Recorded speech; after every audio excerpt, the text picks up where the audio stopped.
Good morning. This is Faith in Our Hometown, brought to you as a community service and sponsored by Mercy Hospital, Joplin.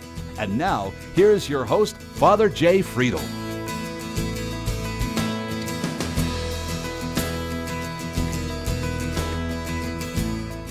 Well, good morning, everyone, and welcome for another Sunday morning of Faith in Our Hometown, our weekly conversation about things that should, at least in my opinion, matter to us as people of faith here in the greater Joplin area. We've done shows in the past about how we can relate to each other better. And one of those ways is to really kind of understand our history, even as a city. And so we're going to do a little bit of conversation this morning about one of those unknown folks from the Joplin area, where he's known to some of the community, but not largely known to the community, even though we have a street named after him, and that's Langston Hughes. And there is a Langston Hughes Cultural Society here, and the president of the society, Melissa Swindell, is going to be here with us to talk a little bit about Langston Hughes. I first learned about Langston Hughes when I was in grade school, but I didn't even know he was from Joplin until I moved here 15 years ago. But Langston was a poet, and I remember even the first poem that Sister Joan read to us when I was in 4th grade. So we're going to be right back to talk about Langston Hughes and the Langston Hughes Cultural Society and his connection to Joplin right after this Mercy Minute, so don't go away. I have arthritis in my knees, and it was just excruciating. I wish I would have done something sooner. I found myself not able to go up and down stairs, which is bad because we realized we were going to have to sell our house. We decided just to take the worst one first, and we did. I was back to work in 6 weeks. 6 months later, I had surgery on the second one, and I'm back to work in 5 weeks. And I was a little scared, a little apprehensive, even though I knew everything that was going to happen. But I was just impressed. Life is short, and I waited. I think I waited too long.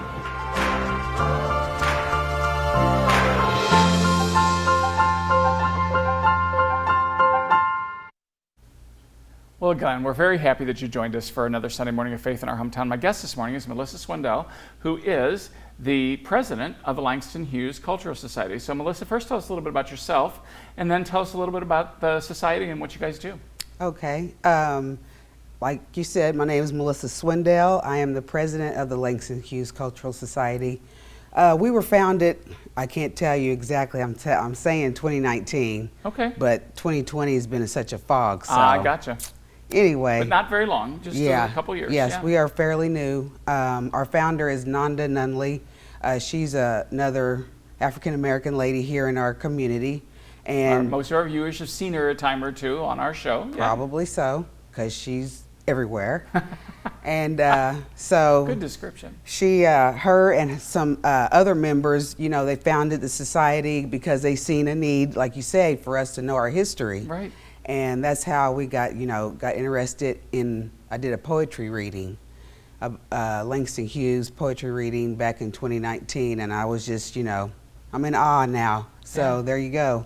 Well, I remember the first time that, so I'm 60, so I was born in 61, so kind of around for the, the civil rights movement and those kinds of things. So I remember Sister Joan, I was in 4th grade, and Sister Joan read us a poem by Langston Hughes. She read us several, but I remember, of him, the imagery in the poem of him saying, it was like, for him being a young black man was like climbing up the stairs. And he had to do it, and he just had to struggle to do it. Yep. And I remember the imagery in his poetry. So it's really one of the first poets I remember that painted an image in my mind.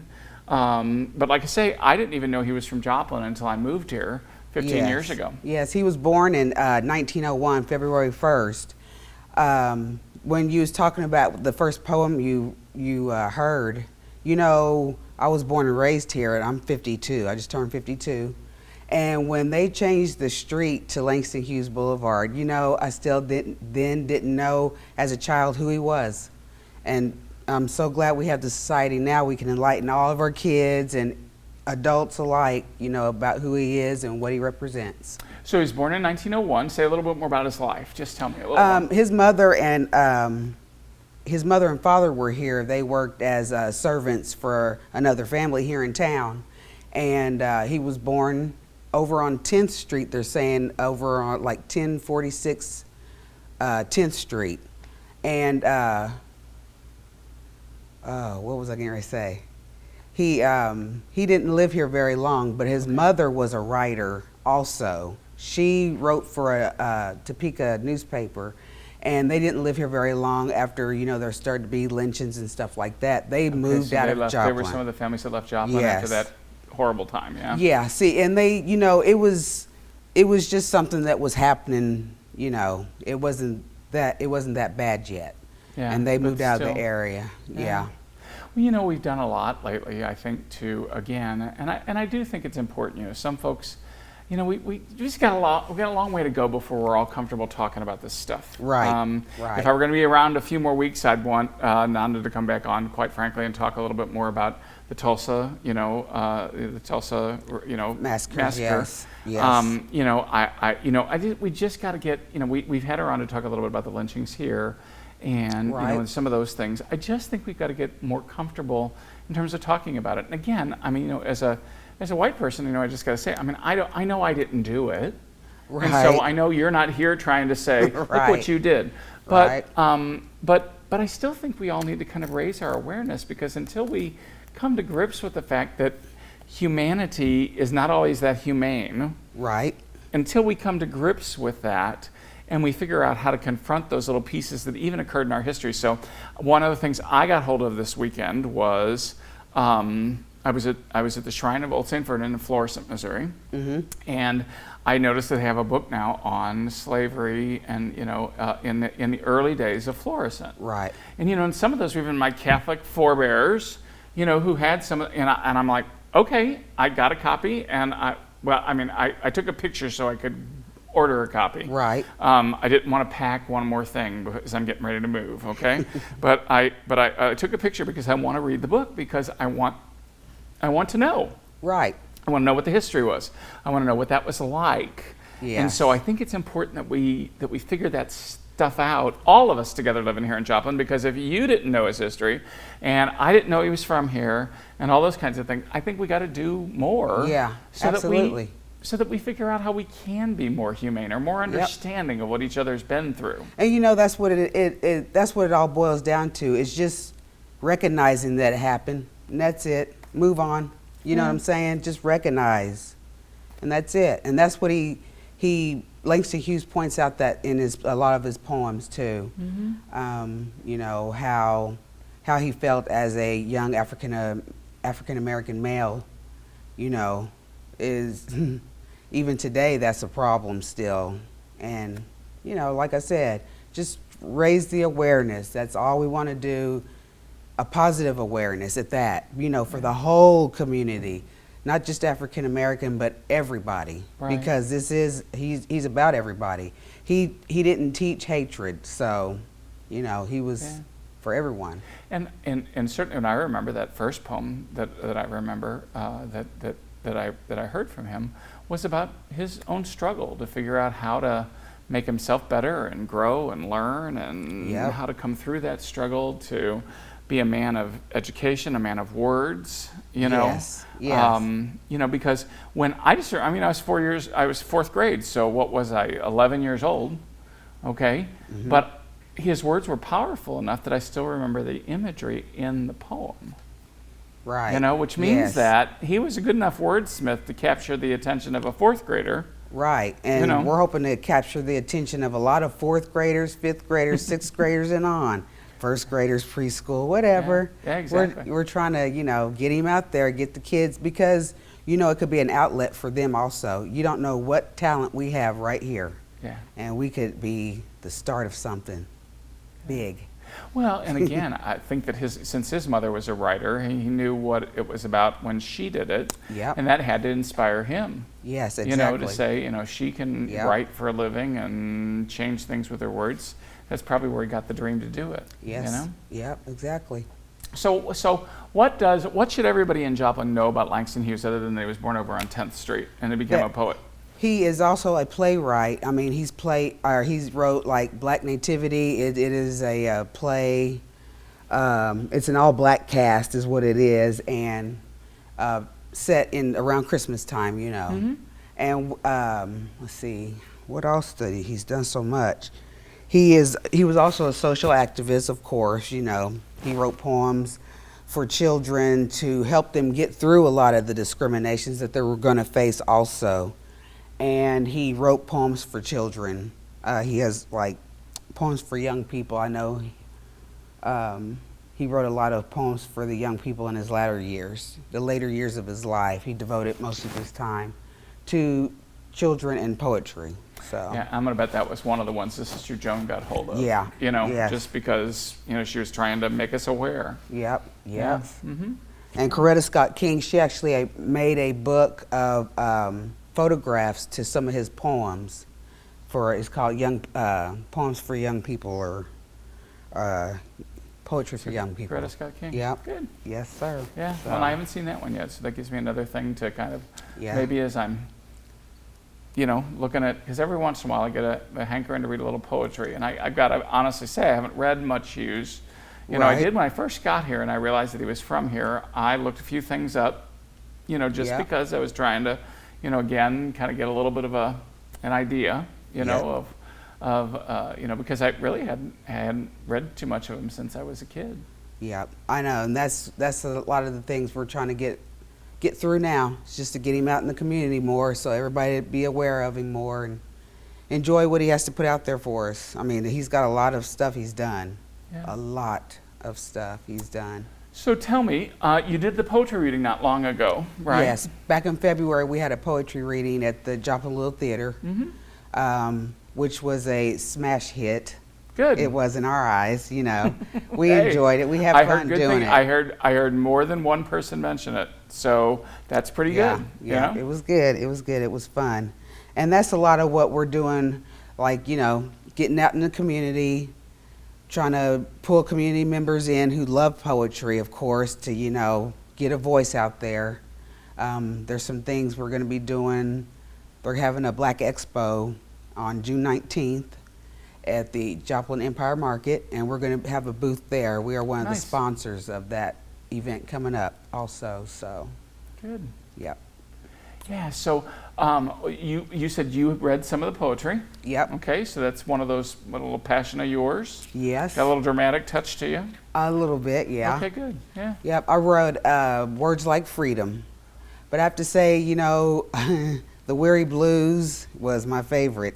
Really? They Okay. did that to jazz music, jazz poetry. It was excellent. You know, really. Now this is hindsight's 2020, but it would have been kind of fun to maybe have, you know, redone some of those this evening. But You know, yeah, Yeah. that's now that I think of it, yeah. yeah, that would've but been I'm just saying, nice. but it's all right. Yeah. Yeah. But so what are the name of those two poems again? Words Like Freedom was the one that I read. You read. Yep, and then there was The Weary Blues. One of our board members had read that. He's a teacher over in Baxter, and he did it. He's a music teacher, so he did it, had a jazz background. It was nice. It was very nice. I'm hoping in the future we're going to be doing some more poetry readings, get the community involved in it you know. Well, my guest this morning is Melissa Swindell. She is the president of the Langston Hughes Cultural Society, and we're going to be back to talk a little bit more about Langston Hughes and poetry and perhaps some of the future of what the society wants to maybe dream about right after this quick break, so don't go away. You're watching Faith in Our Hometown on KSN TV, brought to you as a community service and sponsored by Mercy Hospital, Joplin.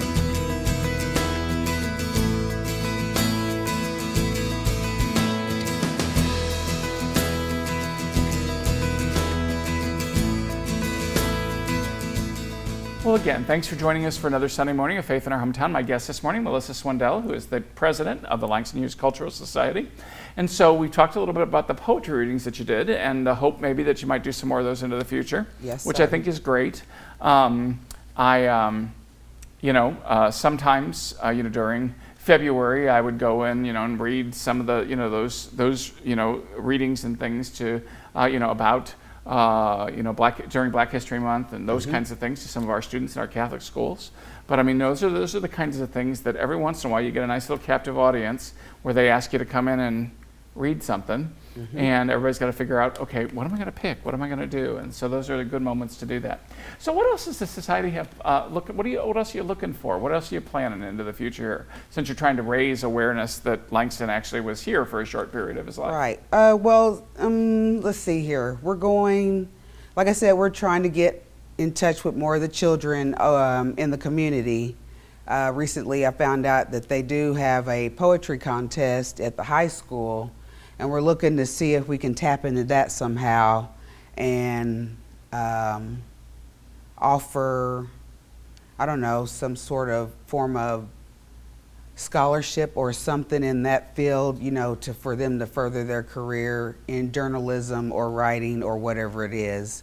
Because, as you know, electronics, that's the future. They forget that you still, people still write those things. Well, and everybody's got to write in their own way. I mean, some people still do everything longhand. Right. Some people sit down right away at the word processor. Yes. And whatever that process is for everybody, they've got to kind of learn how to honor it a little bit. Right. It's all wordplay, and that's the magic. It's the words. Yeah. We're trying to get the words out there. Poetry is a tricky creature. I mean, I got to say, I was forced to write poetry in my life, here and there. I do consider myself a wordsmith, but poetry is a completely different animal. Yes, it is. Yeah, because you're trying to get you have to get a meaning of a whole picture of something in however many lines you're allowed it. Or what if it's a one-liner, know? Mm-hmm. I marvel at poets. I marvel at those who have that, I don't want to say economy of words, but who can do that artistry with the words that same way. And when I catch a poem that gets me like that, I'm always aware of the fact that it probably just didn't come right to them. It was one of those things that they really had to wait. When I was watching the inauguration last year of the young poet laureate, I'm blanking on her name. But at any rate, as I watched that, because I didn't even know about her till that day either. Right. That was another one of those things. And I just watched as she was going, and I was like, you didn't just do this this didn't just come off the tip of your tongue. I'm hoping she had to sit and craft all that, to do those things. Yes, and that's what I'm hoping we can get to in our community as another outlet. They're doing a lot of art stuff now, I noticed. Like you have the third Thursdays and stuff. We're hoping maybe we can tap into what our Langston Hughes can get into some of that also, because we're in line with the Mini Hackney Center also down on Main Street. So we do a lot of stuff with them also, and we're hoping we can start, maybe holding some classes or events there. Yeah, for young poets. Yep. Yeah. And especially maybe young Black poets. Yep. Yeah. Trying to get another outlet. But let's grab all of them. I mean, I got, and I stop and think about, I think about some of our Vietnamese families, that really came from struggle too. Yeah. The poetry that probably would well up in some of them. I've noticed there's been I've just noticed that there's been a kind of a groundswell of more and more Vietnamese writers these last few years, or at least that are coming to some more, notoriety or acclaim. And again, some of that was because of their struggle. I mean, nothing brings out the poet, the songwriter, nothing brings all that stuff out in a person, usually other than struggle. Yes, true. That's true. That's very true. Because that poem that I read of Langston Hughes, words like freedom, I could relate to it for the simple fact is I have my son, he lost his freedom because of circumstances. And he has a struggle, and I heard that struggle in that poem. You know, you lose your liberties, you lose your freedoms, and you know, it's you just know the struggle. Hard as a mom, isn't it? It's hard when you watch your kids struggle. Yep. And you know, and sometimes when they don't do it very well. Exactly. Yeah. Yeah. So yeah. So like I say, you know, I'm hoping we can reach out to kids. You know, like I say, young adults, old adults, whoever, anybody. We're trying to reach everybody that likes poetry, anybody that likes to write of any kind.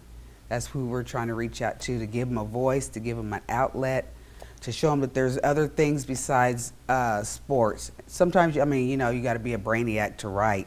To me, you do. You got to be smart to write. So, you know. Well, you know, and again, I think so. I mean, you know. I would say that certainly there's an element of education that goes in there. You know, so if you're going to hit the meter and the pentameter and all the you're gonna hit all the tools of poetry. Yes, that requires a little bit of study and a little bit of things to do. But the heart, and this is what I wouldn't miss with our kids. But the heart of what's in the poetry is I think that's innate to being a human being.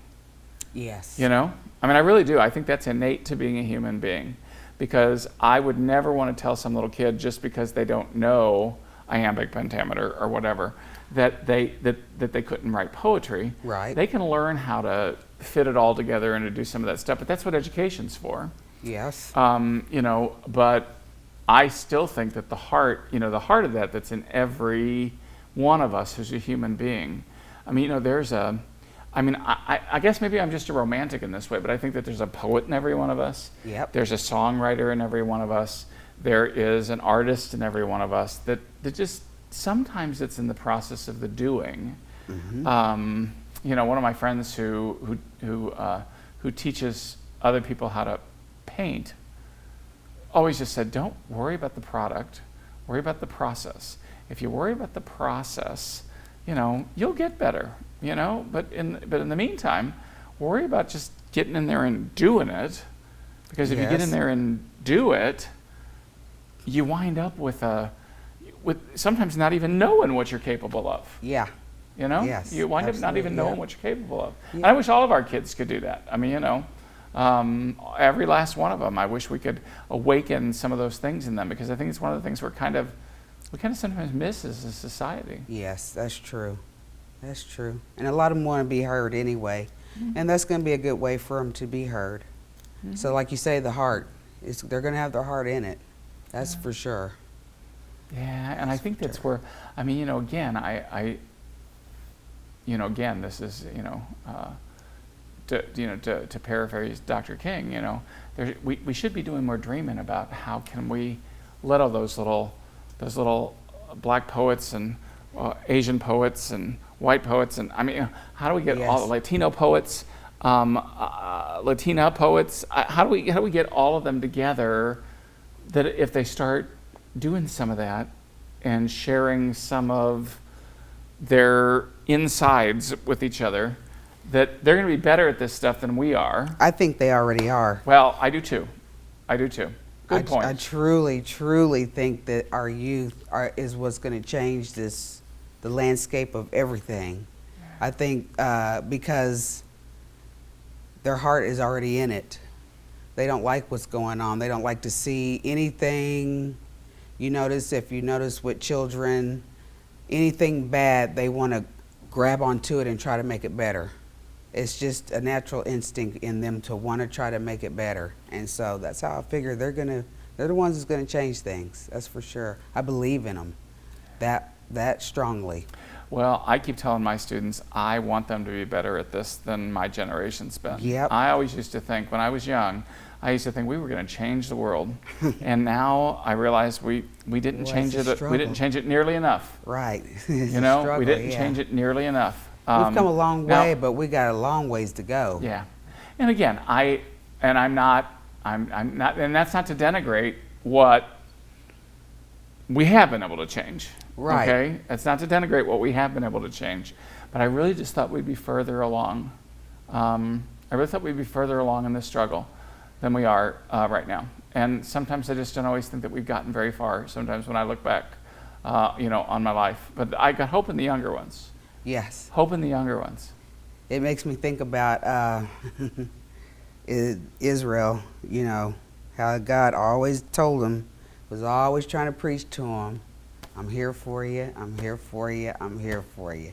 But they could never see it. This is what when I go to church, this is what in Sunday school, this is what I think about, how maybe our kids are the ones that's actually going to change it and get it this time. Because if you think about it, we're just repeating the same cycles over and over, and we're not getting it. And I'm hoping that they will get it. Yeah. I'm really, truly hoping they'll get it. That's certainly part of the human struggle, isn't it? For us to not repeat the same mistakes. Yep. Well, you keep going with Langston Hughes Cultural Society. I hope that when I visit in a few years, I'll be hearing about the most recent poetry reading or some of those things, or hearing about some new little kids from Joplin who are starting to wow the world with some of their words. That's what I'm hoping, Yeah. So, again, we're going to be right back after this Mercy Minute, so don't go away. Of Mercy to you. My name is Anna Nichols. I am a Sister of Mercy and currently the leader of Heritage and Spirituality at Mercy International Association. I love the fact that sisters throughout time have gone where they have been called to go, and they have often picked up ministries that they never intended to pick up. 25 years ago, there were 22,000 Sisters of Mercy globally. Today we're down to about 6,200 with Sister Rock and some of the others. But despite the fact there are 6,500 or 6,200 sisters left, there is an amazing number of women and men of Mercy who are working alongside us, and that continues to expand, and for me that is incredibly exciting. So as far as National Catholic Sisters Week, I really look at the legacy that they have passed on, and the fact that so many women, men, young people are living Mercy today. That really is for me what's significant. Well, again, thanks for joining us again for another Sunday morning of Faith in Our Hometown. My guest this morning, Melissa Swindell of the Langston Hughes Cultural Society.